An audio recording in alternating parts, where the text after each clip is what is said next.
ओम नमो भगवते वासुदेवाय नमः। हर हर महादेव। मेरी सभी माताओं बहनों और भाई बंधुओं को मेरा नमस्कार है और शिव शक्ति चैनल में आप सभी का स्वागत है। मित्रों, कहा जाता है कि कोई भी व्रत तब तक पूरा नहीं होता जब तक उस व्रत की व्रत कथा ना सुनी जाए। इसलिए आज मैं आप सभी को हरतालिका तीज की पवित्र कथा सुनाने जा रही हूँ।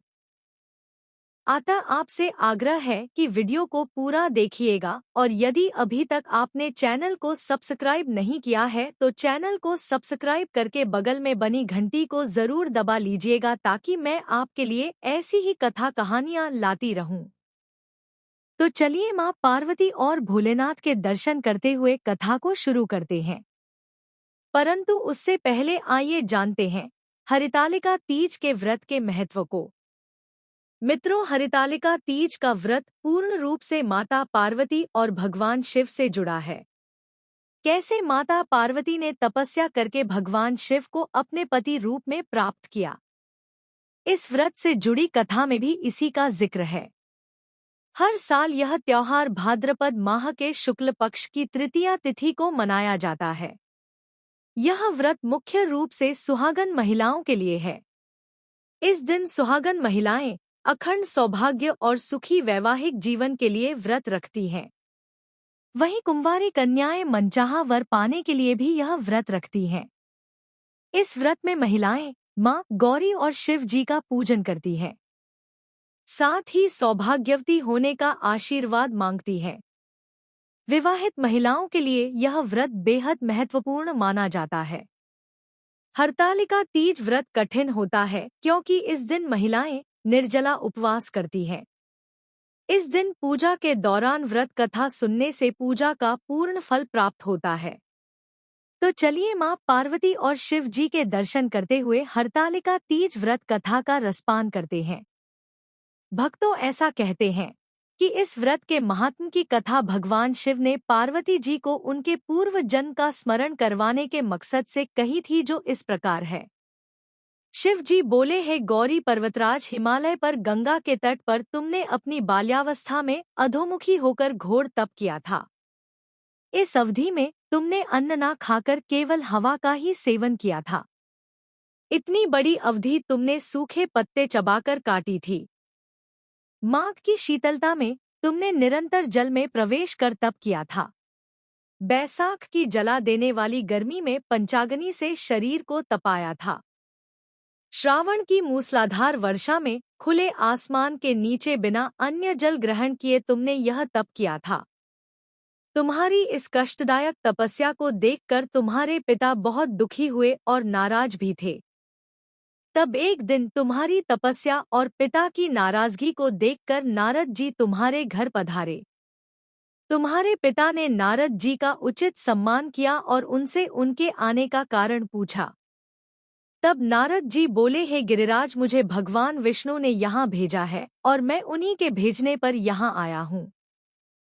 आपकी कन्या की घोर तपस्या से विष्णु भगवान बहुत प्रसन्न हुए हैं और वह उससे विवाह करना चाहते हैं। इस बारे में मैं आपकी राय जानना चाहता हूँ।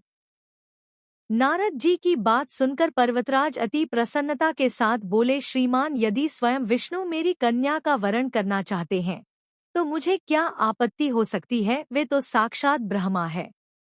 यह तो हर पिता की इच्छा होती है कि उसकी पुत्री सुख संपदा से युक्त पति के घर की लक्ष्मी बने।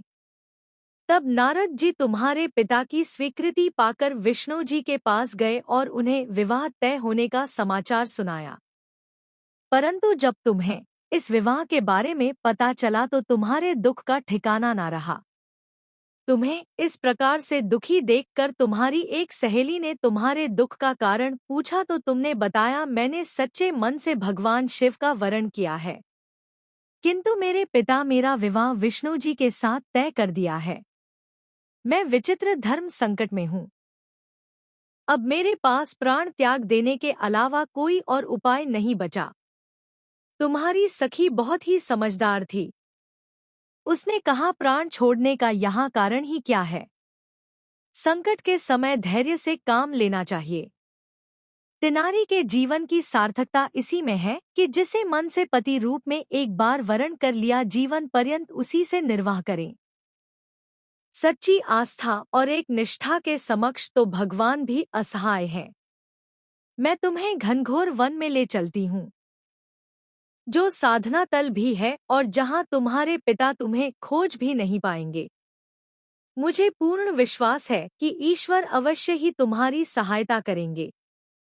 अपनी सखी की बात सुनकर और उससे सहमत होकर हे गौरी तुमने ऐसा ही किया और तुम अपनी सखी के साथ घनघोर वन में चली गई।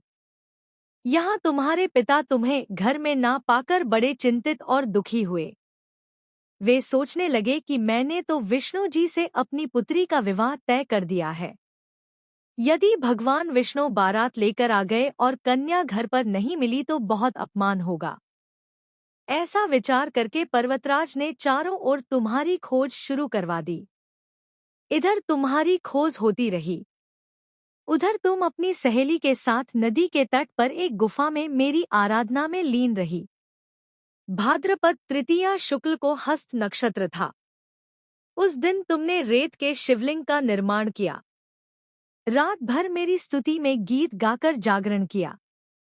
तुम्हारी इस कठोर तपस्या के प्रभाव से मेरा आसन हिल उठा और मैं शीघ्र ही तुम्हारे पास पहुंचा और तुमसे वर मांगने को कहा। तब अपनी तपस्या के फलभूत मुझे अपने समक्ष पाकर तुमने कहा, हे भोलेनाथ, मैं आपको सच्चे मन से पति के रूप में वरण कर चुकी हूँ। यदि आप सचमुच मेरी तपस्या से प्रसन्न होकर यहाँ पधारे हैं तो मुझे अपनी अर्धांगिनी के रूप में स्वीकार कर लीजिए। तब तथास्तु कहकर मैं कैलाश पर्वत पर लौट गया। प्रातः होते ही तुमने पूजा की समस्त सामग्री नदी में प्रवाहित करके अपनी सखी सहित व्रत का वरण किया। उसी समय गिरिराज अपने बंधु बांधव के साथ तुम्हें खोजते हुए वहां पहुंचे। तुम्हारी दशा देखकर वे अत्यंत दुखी हुए और तुम्हारी इस कठोर तपस्या का कारण पूछा। तब तुमने कहा, पिताजी, मैंने अपने जीवन का अधिकांश वक्त कठोर तपस्या में बिताया है। मेरी इस तपस्या के केवल उद्देश्य महादेव जी को पति रूप में प्राप्त करना था। आज मैं अपनी तपस्या की कसौटी पर खरी उतर चुकी हूँ।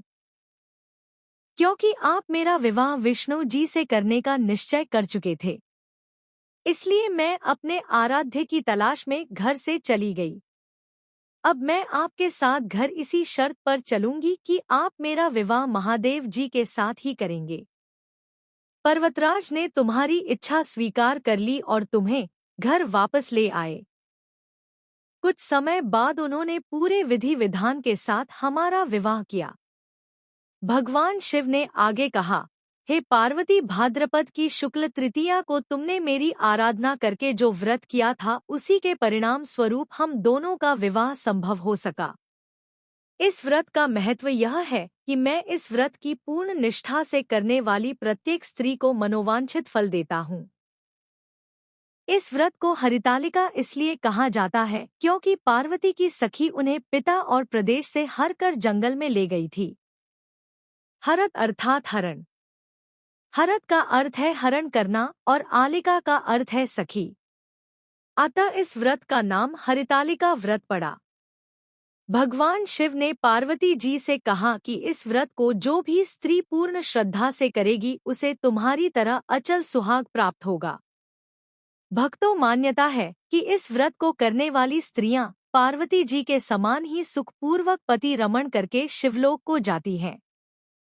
सौभाग्यवती स्त्रियां अपने सुहाग को अखंड बनाए रखने और अविवाहित युवतियां मन मुताबिक वर पाने के लिए हरितालिका तीज का व्रत करती हैं। इस दिन व्रत करने वाली स्त्रियां सूर्योदय से पूर्व ही उठ जाती हैं और नहाकर पूरा श्रृंगार करती हैं। पूजन के लिए केले के पत्तों से मंडप बनाकर गौरी शंकर की प्रतिमा स्थापित करती हैं। इसके साथ पार्वती जी को सुहाग का सारा सामान चढ़ाया जाता है। रात में भजन कीर्तन करते हुए जागरण कर 3 बार आरती की जाती है और शिव पार्वती विवाह की कथा सुनी जाती है। इस व्रत की वृत्ति को शयन का निषेध है। इसके लिए उसे रात्रि में भजन कीर्तन के साथ रात्रि जागरण करना पड़ता है। प्रातःकाल स्नान करने के पश्चात श्रद्धा एवं भक्ति पूर्वक किसी सुपात्र सुहागिन महिला को श्रृंगार सामग्री, वस्त्र, खाद्य सामग्री, फल, मिष्ठान एवं यथाशक्ति आभूषण का दान करना चाहिए। रेत के बनाए हुए शिवलिंग को जलाशय में विसर्जित किया जाता है और खीरा खाकर व्रत को संपन्न किया जाता है। तो भक्तों प्रेम से बोलिए हर हर महादेव, जय मां पार्वती। मित्रों, आशा करती हूँ कि आपको यह व्रत कथा पसंद आई होगी। अगर इसमें कोई त्रुटियां हैं तो मुझे क्षमा करें और आपको वीडियो कैसी लगी हमें कमेंट करके जरूर बताएं। और आपसे पुनः निवेदन है कि जाने से पहले चैनल को सब्सक्राइब अवश्य करें और बगल में बनी हुई बेल आइकन को जरूर दबा लें और कमेंट में जरूर लिखें हर हर महादेव।